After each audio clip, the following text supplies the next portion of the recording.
Azərbaycanda dövlət təbliğat vasitələri deyilən efirlər və qeyri-efirlər faşist təbliğatı püskürür. Əliyevin diktəsi və göstərişi ilə açılan bir cinayət işini ictimai rəyə zorla yeritmək üçün şər təbliğatı, böhtan yarışları təşkil edilir. Gerçək bir faşist şiddəti ilə. Müxalifət lideri Əli Kərimlinin həbsini ölkədə yalnız təşkilatlanmış müxalifətçiliyin deyil, həm də alternativ düşüncənin qadağan edilməsi ilə başa çatdırmaq istəyirlər. Və bu yarışa həvəslə qoşulan bədbəxtlərin əksəriyyəti də anlamır ki, bu yarış uğurla başa çatsa, onların saxta ulaşmasına da ehtiyac olmayacaq. Hələliksə onlar diktaturaya gərəkdilər. O keyfiyyətdə lazımdılar ki, betərindən Allah saxlasın. Milli Şuranın sədri Profesor Cəmil Həsənli şərhidir.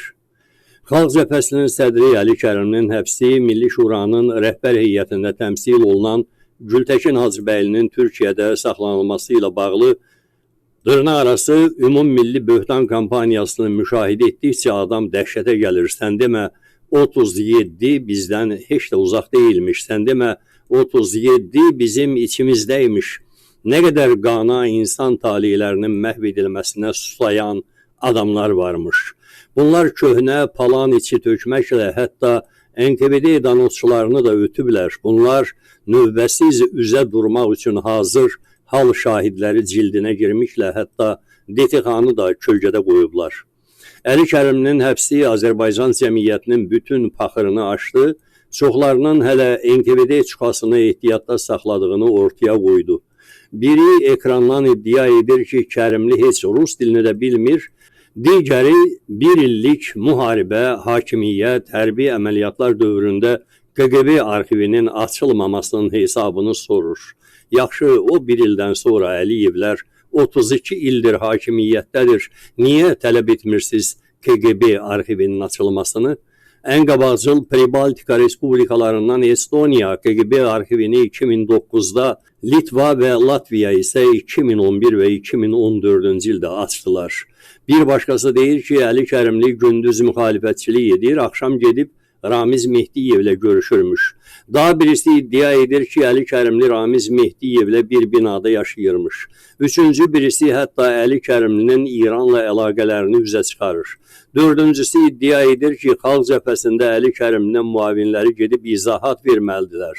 Nəyin izahatını verəcəklər? Bəlkə Əli bəy bəzi mənbələrdən dırnaqarası aldığı paketi ədalətli bölməyib. 13-cü birisi deyir ki, güya baş nazir Teçkerin Əbülfəz bəyə verdiyi 30 milyon dollar pulun 2 milyonu Əli Kərimli daldalayıb London banklarına göndərib. Baron Münhazin sağ olsaydı beləsinin uydurma qabiliyyətinə həsəd aparardı. 16-cı birisi deyir, ikimiz də bir təşkilatdaydıq. Necə oldu ki, Kərimli parlamentə getdi, o isə həbsə. Prosesə gec qoşulan 21-ci bir deputat bəyan edib ki, Ramiz Mehdiyev öz ətrafına tapşırıq verilmiş prezident seçkisində İlham Əliyevə səs verməsinlər. Adamdan soruşarlar, bunu bilib vaxtında niyə deməmsən? Daha sonrasını demir ki, həbsdən çıxandan sonra məclis seçkilərində Əli Kərimliyə mane olmaq çoxlarına təklif edilsə də, yalnız o, Ramiz Mehdiyevin xeyir duası ilə qızıl alternativ rolunu oynadı Əli Kərimliyə qarşı. Sonra seçkilərdə öz alternativini pulla ələ almaq barədə səs yazısı yayıldığı üçün seçkidən uzaqlaşdırıldı. Və indi belə birisi Əli Kərimlini sorğuluyur. Seçki saxtakarlığına görə Avropa İnsan Haqları Məhkəməsinin qərarı ilə Azərbaycan hakimiyyəti Əli Kərimliyə ya 30 min ya da 35 min avro cərimə ödəyib. Bugün ölkədə mandata gedən yol Əli Kərimlini söyməkdən, ona şər atmaqdan, şəbədə uydurmaqdan keçir. Bu haray-həşir də NKVD-nin öncədən hal şahidi cildinə girmək də o babətdəndir. Böyük Sabir demiş, qaçoğlan, qaçat bastı millət gəlir, ötüşdən çıxan bir cəmaət gəlir, edib cümlə əqvamə səbqət gəlir, verib hər kəsə dərsi ibrət gəlir, qaçoğlan, qaçat bastı millət gəlir, çəkil yol ver at bağrı çatlatmışıq, vurub yıxmışıq, tutmuşuq, atmışıq, çapıb qolmuşuq, qan tərə batmışıq, yığıb milləti bir yerə qatmışıq, müsavat, ədalət, üxüvvət gəlir, qaçoğlan, qaçat bastı, millət gəlir. Xalq Cəbhəsinin bütün fəaliyyəti Milli Təhlükəsizlik Nazirliyinin və Dövlət Təhlükəsizliyi Xidmətinin total nəzarəti altında olub. Dəfələrlə təşkilatın daxilində çevriliş edib Kərimlini uzaqlaşdırmağa cəhd ediblər. Bu qədər yalanı siz necə danışırsınız? Ekranda danışarkən öz sifətinizi görməsəniz də millət sizin sifətinizi görür axı. 20 ildir Əli Kərimlinin xarici pasportu 1994-cü ildə açılmış saxta bir cinayət işi ilə əlindən alınıb. 20 ildir Əli Kərimlinin binasında mənzil kirayəliyib onu güdürlər. 20 ildir mərkəzi küçədə yerləşməsə də Əli Kərimlinin yaşadığı binanın qarşısına çox profilli kameralar quraşdırılıb. O, Ramiz Mehdiyevlə necə görüşdü ki, bu güdükçülərin, bu kameraların xəbəri olmadı? Əli Kərimli evindən çıxandan təhlükəsizlik orqanlarının 2-3 maşını onu getdiyi yerə qədər müşayiət ediblər. Hətta bir zamanlar jurnalistlər bunu addım-addım çəkib əyani şəkildə ifşa etmişdilər. Əli Kərimli Ramiz Mehdiyevin olmayan və ya ona məxsusluğu heç nə ilə təsdiqlənməyən bir nimdaş məktubu əsasında tutulub. Güya Ramiz Mehdiyevlə əl-ələ verib dövlət çevrilişi edəcəkmiş, Xalq Cəbhəsi ilə paralel olaraq Milli Şura haqqında şər, böhtan, yalan, yanlış danışırlar. Hələ Ziyalı Forumu fəaliyyətə başlayanda bütün fəaliyyətimiz MTN və din tərəfindən nəzarətə götürülüb. Getdiyimiz kafe və restoranlarda izlənmişik. Milli Şura yarananda xarici diplomatlarla görüşlərin belə səs yazısı qeydə alınıb və bəziləri hətta ifşa da olunub. Milli Şuranın yaranması elə də uzaq dövrün tarixi deyil.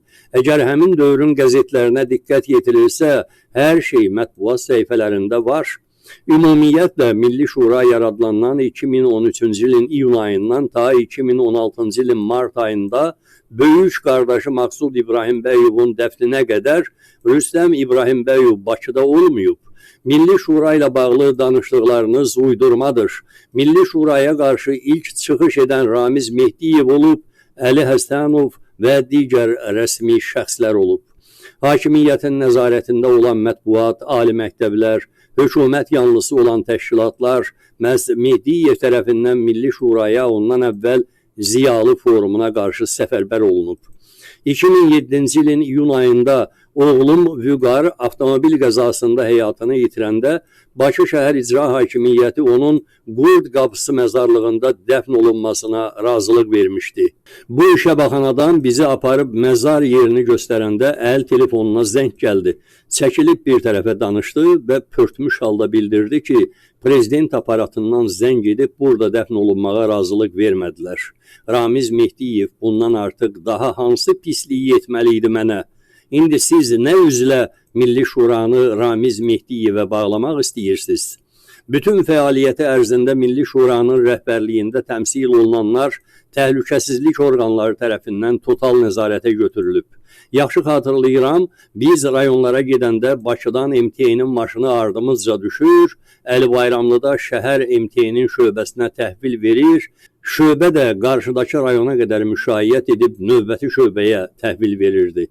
Hətta bir yol kənarında, bir çayxanada, bir stəkan çay içmək istəyəndə əvvəlcə sifarişi qəbul edən çayxana kafe işçiləri birdən-birə kafeni açıq qoyub qaçırdılar. Biz belə şəraitdə fəaliyyət göstərmişik. Bütün telefonlarımız dinlənilib, Pegasus proqramı ilə izlənib, getdiyimiz hər hansı görüşə təhlükəsizlik orqanlarının işçiləri bizdən öncə gediblər. Mən bir müddət Nəbatat bağında gəzirdim. Elə bilirdilər mən ora kiminləsə gizli görüş üçün gedirəm.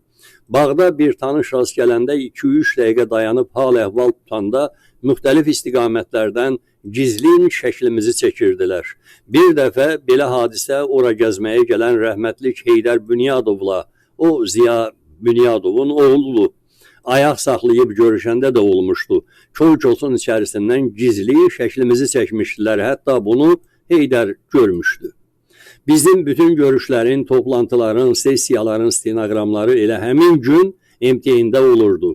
Bu istintaqı aparanlar axtarsalar arxivlərində onları taparlar.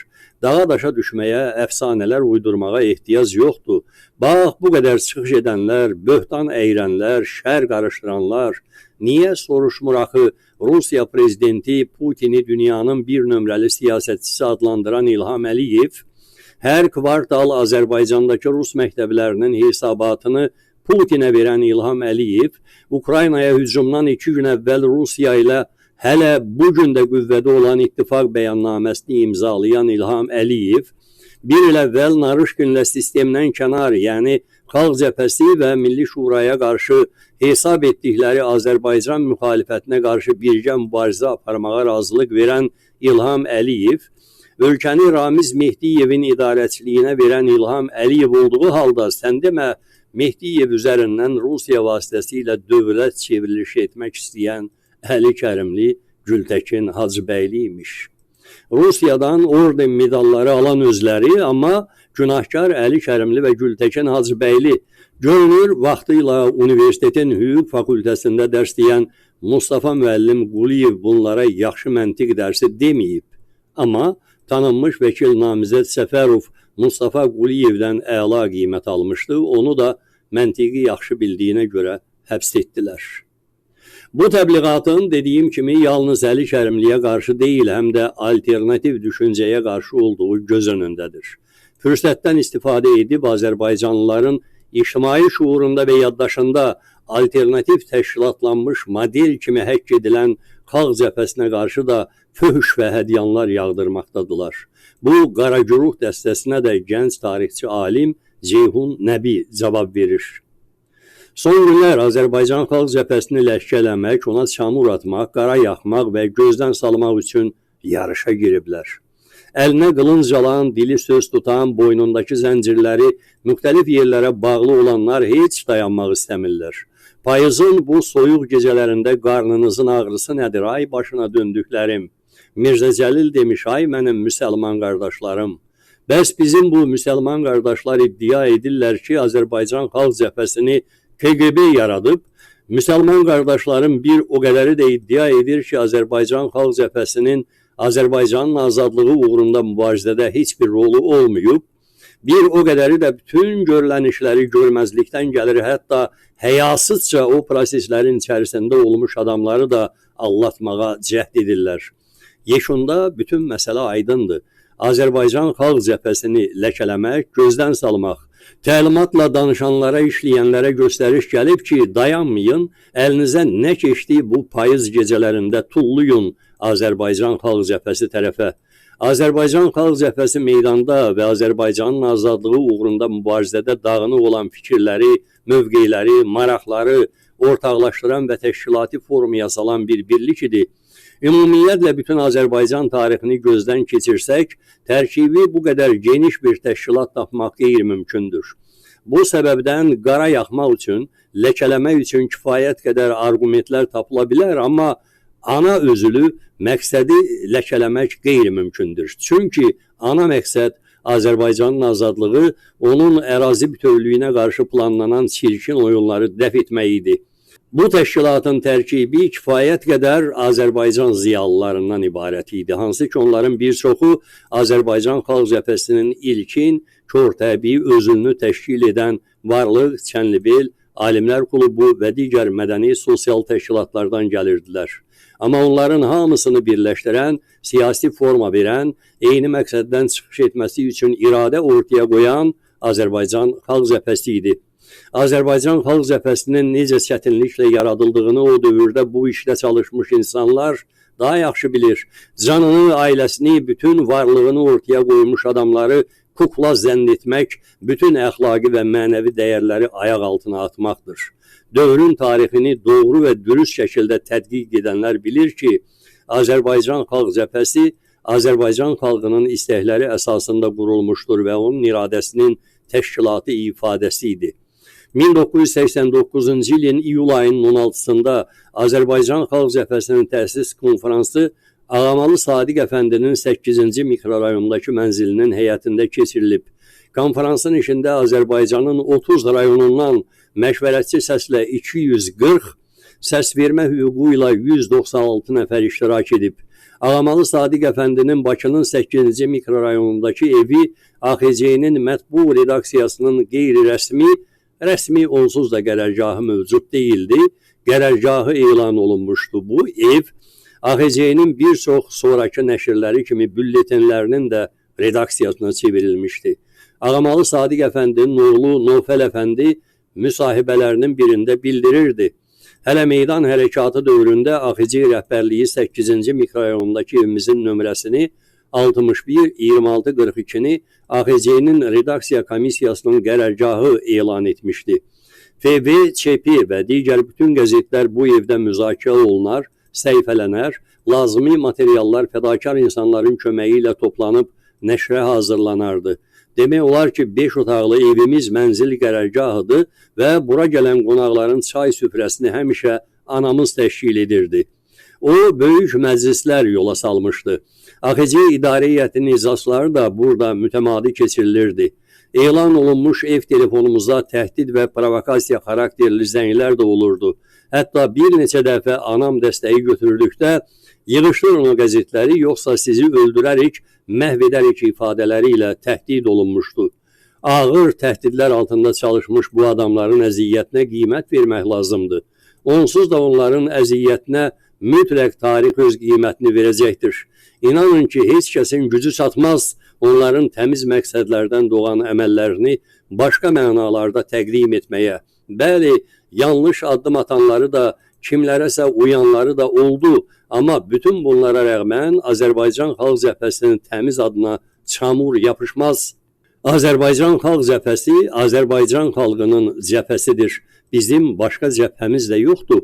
Başqa cəbhələrdə dayanıb hücum vəziyyəti alanlaradır sözüm. Biz Azərbaycan Xalq Cəbhəsindəyik, Azərbaycan xalqının cəbhəsindəyik.